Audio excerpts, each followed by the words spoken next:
welcome back to another video. So today I'll be talking about things I liked and I didn't like about the iPhone 12 Pro Max, which I've been using daily for about 6 months now. So first off is the screen. This phone has the largest screen of any iPhone to date. It has a 6.7 inch Super Retina XDR display, but it fits in roughly the same footprint as the iPhone 11 Pro Max, which had a 5.8 inch screen. Having a larger screen has actually been really nice being at home so much recently. You have a lot more real estate for watching videos or just browsing social media while sitting around the house. Combined with the size of the screen, how clear it is really helps make for a great viewing experience. Also, it's super smooth. I haven't really experienced any lag or issues like that when I'm using the phone. The only issue really with such a large screen is that it's nearly impossible to use one-handed. I either have to use my other hand or have to try and adjust my grip when I reach for a top corner. Luckily, Apple does include their reachability feature, so you can just swipe down on the bottom of the phone and have the top half of the phone come to your finger rather than you trying to go to it. Now for a screen this massive, you also have to have a pretty big battery to power it, just so you can even get through the day. It has a 3678 milliamp hour battery, which is the largest of the iPhone 12 lineup, but it is actually just a little bit smaller than the iPhone 11 Pro Max. But still, the battery life on this phone has been incredible. I'm usually anywhere from 10 to 30% by around 11 p.m. when I plug it in, and this is after about a 14 to 15 hour day. It's really nice being able to go a whole day without plugging in my phone, just in case I forget to take one with me. I don't have to worry about finding one while I'm out, assuming I actually go outside. But I know that if I leave my house, my battery is good until I get back home. Design-wise, I love the design of this phone. It has these flat edges that I think look amazing. It reminds me a lot of the iPhone 4 and the iPhone 5, both of which were some of my favorite designs in a phone. I think the flat edge design of this phone helps you feel like you have a better grip on it. Compared to the past, more curved designs, I really felt like they were kind of slippery and like I would drop them pretty easily. The only real issue I have with this design is that somehow when I pull the phone up to my face for like a phone call, it sometimes gets caught on like my sideburn or part of my beard and it rips out a hair. I don't know how it's doing that, but that is an interesting issue to say the least. Moving on from that issue, I really like the back of this phone. It's a matte frosted glass, which I think looks really good, aside from the fact that I have it covered up, because logically you cover up the things you think look good. But what I should have covered up is the side stainless steel rails. They are fingerprint magnets. They get a ton of dust on them.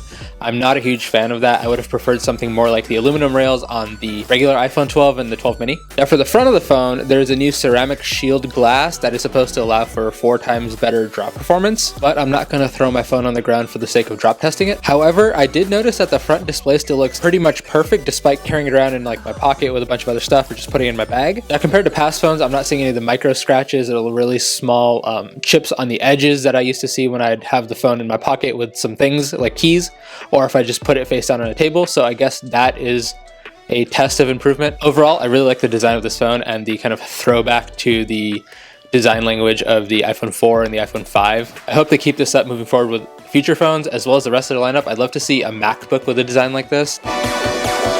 And last but not certainly least with this phone is the camera. The camera system on the 12 Pro Max is different from the rest of the iPhone 12 lineup, even the smaller Pro, and this is different from past generations of iPhone. In the past, the non-Pro line of iPhones would have 2 cameras, and the Pro line of iPhones would have a 3-camera module, which was the same between the smaller one and the Max. But this year, the 12 Pro Max had a tighter zoom for the telephoto lens, as well as a larger sensor for the wide-angle lens. The telephoto is now a 2.5x zoom, which is the equivalent of a 65mm lens, compared to the 12 Pro, which has a 2x zoom at the equivalent of approximately a 50mm lens. And the wide-angle camera has a 47% larger image sensor, as well as a wider aperture, which lets in much more light than before, especially in those low-light situations like at night. And I don't think there's anything different between the rest of the lineup and the 12 Pro Max in regards to the ultra-wide camera, but I'm not entirely sure on that. Regardless, the ultra-wide is my preferred camera on this phone. I really like that wide field of view you get with it. So here's some photos I took using this phone, and this is how they look straight out of camera with just Apple's internal processing. I didn't make any adjustments after I shot the photo, and I also didn't shoot in ProRAW. I just wanted to see how this phone would shoot pictures as it did when it shipped, since ProRAW did come out I think a couple months later. Starting with just some shots on the wide lens, I really like the range you can get out of this camera, since you can get the wide range of colors from the sky, but you also get a ton of detail in the foreground. I did use this phone to shoot one of the thumbnails for a previous video. You can find that right here. And I think it ended up coming out really well. As for the ultra wide shots, it's really impressive how you don't get any distortion or vignetting on the edges, given that this is the equivalent of a 13mm lens. And here you can see how there isn't any distortion on the edges. It looks pretty crisp and you get a really wide field of view. I didn't do a whole lot of testing in portrait mode, but the few photos I took came out really well. For the most part, it was able to pick up on the edges of the object and separate it from the background, but there were some cases where it got a little confused and blurred the edge between the object and the background. And here's some photos taken using the night mode on all three of the cameras.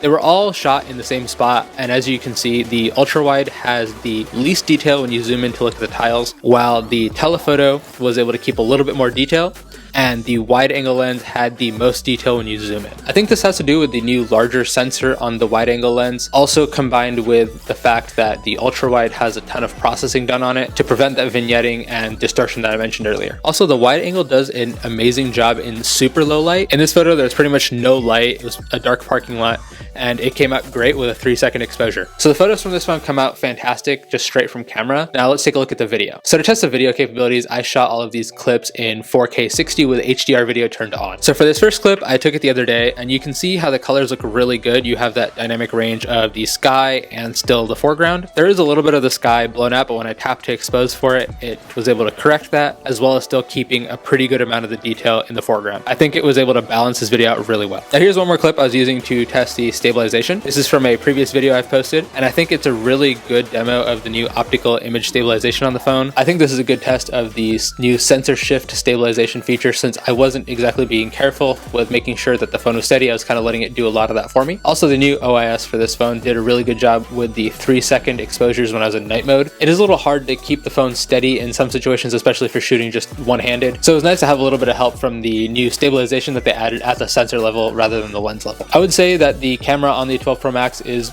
really good, but so does the rest of the 12 lineup. All the cameras are fantastic. From what I've seen, the main improvements over the normal 12 or the 12 mini and the 12 Pro Max are pretty hard to distinguish unless you're in that specific edge case where you're testing for that or you have them side by side. And I think if you have to put the two side by side to test, you can't have it be considered a super great feature. It's more of a feature that you can appreciate when you need it. So my final thoughts on the phone. I love the new flat edge design and how it feels when you're using this phone, but you're also able to get that from the rest of the 12 lineup, which is, for the 12 mini, almost I think $400 cheaper than this phone. But I wouldn't pick this phone for the cameras. I would pick this phone if you want the biggest and the best. So this is the biggest iPhone. It has the biggest battery. It has the biggest screen. So if you want the biggest and the best iPhone experience, then you should go to the 12 Pro Max. But otherwise, I'd recommend looking at the 12 or even the 12 mini, since they're significantly cheaper, and you still get a super good picture out of the camera. It's not that much different. All right, so thank you for watching this video. I hope you found it helpful and gave you some more information on the iPhone 12 Pro Max. And if it did, be sure to like this video. That would be helpful for me. Also, while you're down there, go ahead and subscribe for more future videos about tech, cameras, and making. And once you've done that, you can find more tech videos right here and a video that YouTube thinks you'll like right here.